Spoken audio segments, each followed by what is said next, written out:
What's up, tribe? How you guys doing? Go ahead and hit that subscribe button. I hope you like this video. This is Loving Hip Hop Miami, the reunion part 1. I'm really curious to find out why they rushing Miami off the air. Like, why they can't overlap Miami with New York like they overlapped Miami. I mean, with Atlanta like they overlapped Miami with New York. Like, 2 more extra weeks.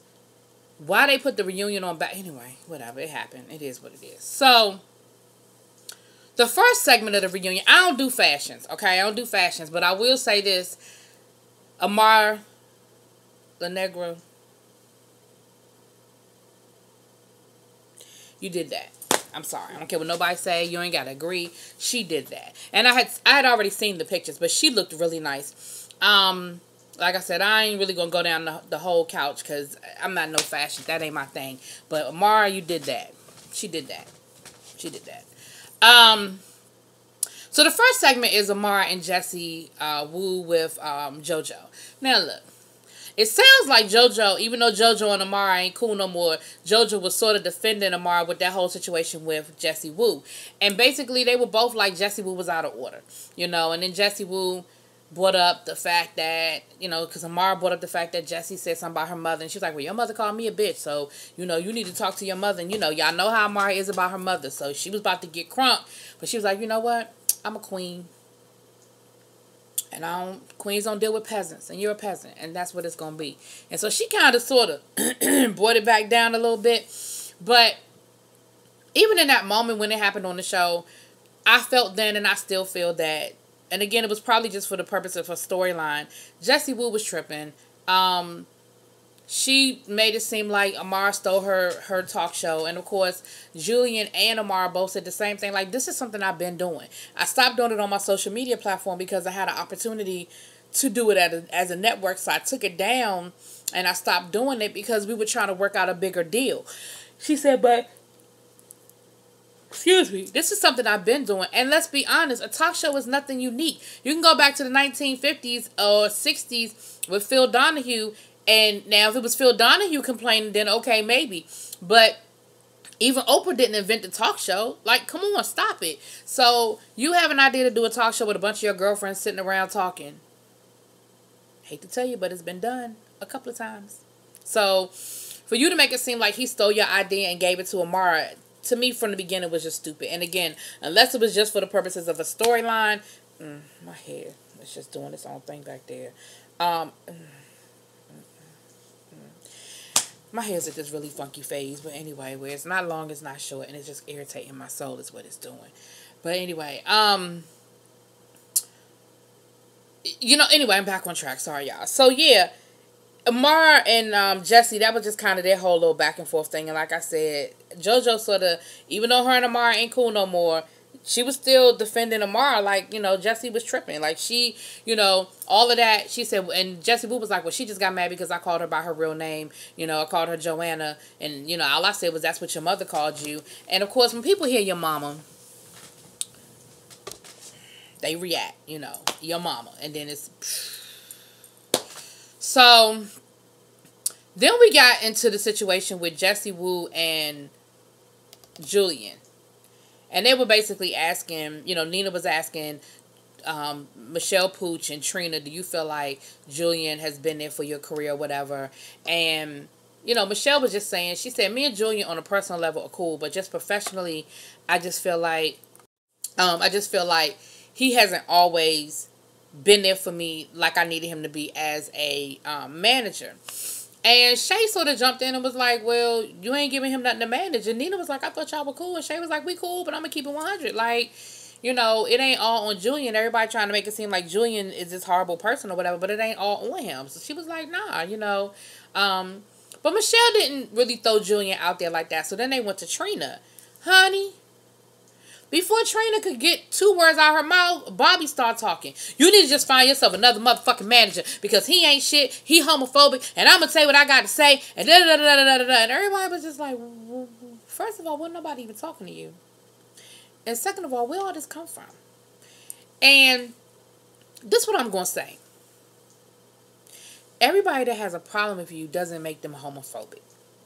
Just because, and that's what Julian said. Julian said, I just don't fuck with you. Like, I don't when I see you, I don't speak to you. Like, I don't understand what you talk about, but that doesn't make me homophobic. And Trina was like, look, I don't work with this man for 10 years. He's not homophobic. That is not where this is coming from. And Bobby was like, well, I just want to know. I mean, he done got up out his seat and everything. Well, I just want to know. What is it what's your problem with me? What's your problem with me? And Tip was like, he just said it. He just don't like you.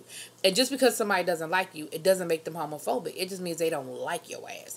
And Bobby, you a hard person to deal with. It doesn't have to do with anything to do with the fact that you're gay. You just a hard person to deal with. You're a lot. You are extra. You are above extra. So it's not even so much about, is this man homophobic? And like I said, Trina is caping for him saying he's not homophobic, and Tip and everybody else. So it's not about him being homophobic. And like he said, I just don't fuck with you. He was like, I'm not homophobic.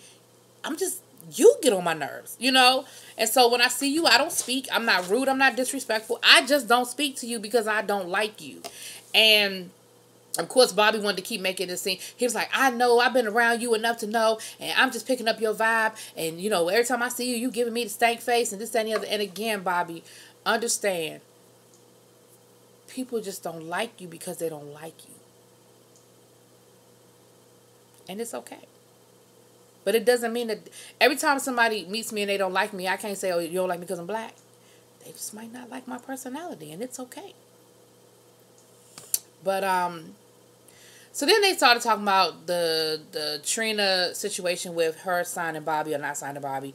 And at the end of the day, Bobby made the best decision because Trina ain't really want to sign him. She said, I just wanted to expose him to the business. She said, but honestly, I'm glad that they can't blame me for the failure. He can't blame me for any failure that comes along with that situation. So if he doesn't do well, he can't say it's because of Trina.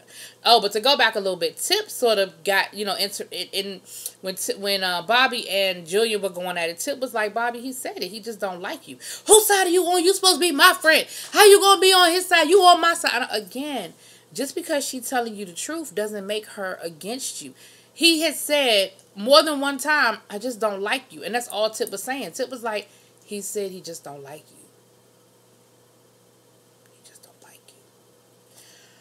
So then we get to talking to Pretty Ricky. And the only big thing about that is they did get to talking about Spectacular in this website. And Spectacular was like, look, I do this website. I maintain this website. It's all on me. Because they talked about the friendship piece of it. And I like that coat Pleasure P had on. I thought that coat was really nice that Pleasure P had on. But, they just talked about how they had to just get back to being friends and being brothers. Really more than friends, being family, being brothers. And they're working on it. We know they're on tour right now. And it sounds like the biggest problem they had is with the member that never shows up. And that's what Pleasure said. Because Nina was like, well, who is it that doesn't show up for work? And he was like, who ain't here today? And so that sounds like the frustration isn't even with the guys that have been showing up. It's with, I forget his name, but the one that don't never show up, that always look like he hungover. And, Blue sort of broke down when they showed the montage with his father, whatever. And they talked about the money piece of it. And basically, Pleasure is defending the dude for stealing all his money, saying, well, he took out mortgages on his house and he did this and he did that. And if it hadn't been for him, we wouldn't have been Pretty Ricky. We would have never got to that point. But like Trick said, he was like, yeah, that's cool and all, but y'all supposed to get something. Like, y'all were on that stage every night. Y'all was singing. Y'all was doing this. For y'all to walk away with nothing. They was like, they didn't get nothing. Nothing. Even New Edition got a VCR. Damn. But to get nothing? Nothing. So, the father didn't show up because the father was saying that, he felt like he was betrayed as the bad guy. He didn't really want to have to come up here and defend himself. But at the end of the day, I get it that maybe the father, and like Blue said, Blue was like, look, at the end of the day, my father was a street hustler. My father was a street nigga, and he was going to do what he do. Like, he hustled to get us there, and then he felt like that he was owed that. And they sort of were defending it. Spectacular ain't with it. Spectacular was like, well, look, he stole our money. Y'all can keep on defending it if you want to. That's why I went out here and did my own thing. So then they brought up the website thing. And to make a long story short, they just feel like if you're making money off of the brand Pretty Ricky, then we should get a cut of it. And I don't disagree with that. He said that he has over 20 other websites that he makes $30,000 a month off of. So then, yeah, and if you're making that much money, you can cut them, especially since you know your father stole all that money. You could cut them in. And like Shay said, Shay was like, do I think that y'all need to split it evenly 3 ways or 4 ways? Probably not, because you are doing all the work. But if it's the brand Pretty Ricky, yeah, you need to be giving them something, even if it's just 10%. Even if it's just 10% of what you're making off of that one website. Not your whole company, but the one website that's dealing with Pretty Ricky. Now, granted, you built it up. He said the website now has, Facebook or whatever, got 4 million viewers. You built it up, granted. But at the end of the day, you built it up on the backs of Pretty Ricky. Like, it's not Spectacular's page. It's based on Pretty. He said it's not the name Pretty Ricky. But see, now you playing games. You playing phonics. And at the end of the day, if it's close enough that everybody know that what you speaking on is Pretty Ricky, then get him some money. And so he said that, it sounds like he's willing to do it, but he said, I feel some kind of way. I feel like y'all sort of ambushed me. But he said it all in fun. Like, I don't feel like I feel like he felt some kind of way, but I don't feel like he mad, like they right back where they started mad. You know what I'm saying? But I do think it's a conversation, and I do think he need to break them off some money. Like Shay said, even if it's just 10% a month. If you got so much other going on your other websites, it ain't going to kill you. Anyway, so Chaotic. We talk about Chaotic. The good news is Chaotic's case, his charges have been busted down to, I think he said he only got like 4 charges left. It's like reckless endangerment, reckless driving or something like that, leaving the scene of a crime. Now, leaving the scene of an accident. Now, I don't know what weight that carries, like if it's a fine, if he has to go to jail. Like, I'm not sure what those charges carry, but it seems to me that if they took away all the other charges except for reckless driving and fleeing the scene of an accident, that's what you did. So we right back to that whole thing with Jewel Santana. You did that. Now, your reasons for doing it might have been valid, but you did it. You got into a car accident, you got out of the car, and you ran. And you got into a car accident because you were in the middle of a high-speed chase, regardless of whether you thought somebody was really out to get you or not. You were in the middle of a high-speed chase, and so, to me, I feel like it's sort of legit. Like, you need to just go on and they got rid of the other charges, the serious charges. Go on and throw that and plead that out. But he said he going to get those charges thrown out, and then he going to sue Miami-Dade. Now, I don't know about all that. Then they talked about the whole cook-off and all that good stuff. Look. Trick said he ain't gave him no feature, but he said he would. But he still hadn't given him the feature. They talked about the date with Joy. And Trick was like, he don't want that smoke. And Chaotic was like, the smoke with Trick? Trick was like, no, you don't want that smoke with Joy. And Trick said he felt alright about it, but my boy, I was going to call him Chaotic. Shoot, that's not his name. Oh, damn, y'all know who I'm talking about. Oh, shoot. That's my boy, too. Why I can't think of his name? Hold on, I'm going to get his name. Y'all hold on, because I'm going to get his name. But, damn it. Gunplay. I was like, I can't, that's my man. I can't not, I don't know why I couldn't remember his name. Y'all had to go look it up, because I couldn't remember his name. But, Gunplay said he felt some kind of way, though. So, I was like, uh-oh. Gunplay wasn't feeling that shit. Joy and Trick end up getting into it. They did what they do. But Joy said he's been officially served. And Trick was like, I spent my very last dime. He said she can have her divorce, but I ain't giving her no money. He said I spent every last dime I have before I give her more money. He said I was taking care of her while she was dating other men and everything else. He was like, I ain't giving her no more money.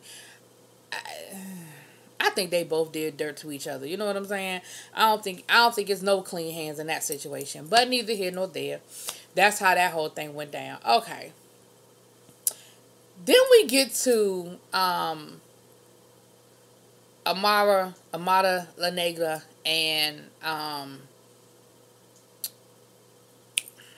Veronica Vega. Look, I still don't understand the whole Veronica Vega piece of it. Her using the word nigga, I had a problem with, okay? I did. But if you want to say that that's how you grew up, people allowed you to use the word around them, whatever. I've had that conversation. I'm not going to keep going around in that circle. However, the problem, and this is what either Tip or JoJo tried to say. I think it was Tip tried to say. The problem, the backlash came when you said you was black. And Veronica was just like, well, you know, when you trying to find an identity, like, I'm never going to say I'm white. I'm never going to identify with being white. Why can't you just say you Cuban? That's what you are. You know what I mean? Like, you're not African American. You're not black. You are Cuban. And that's cool. And I don't understand the issue. Like, why do you have to be one or the other? Why do you have to feel like you have to identify with one or the other? So when somebody asks you what you are, the answer is I am Cuban. I'm Cuban American. And so I had a problem with that. And it's like she never wanted to explain that. And the fact that I will never understand her blaming Amara La Negra. Like, she's not there to defend you. And Amara even said that. She said, I'm not here to defend her. And that wasn't her place. She was like, what was I supposed to do? Make an announcement? And Veronica sort of kind of went back and forth with that to the point where I didn't even understand what she was saying by the time she got done, because she was like, well, she didn't have to do nothing. I wasn't asking her to do nothing. It's just that being called a racist. And like Amara said, when all that came out, me and her weren't friends anymore. So what was I supposed to say? We ain't cool. And she's like, well, you don't have to be cool with somebody to defend. What am I defend? I feel the same way. Like,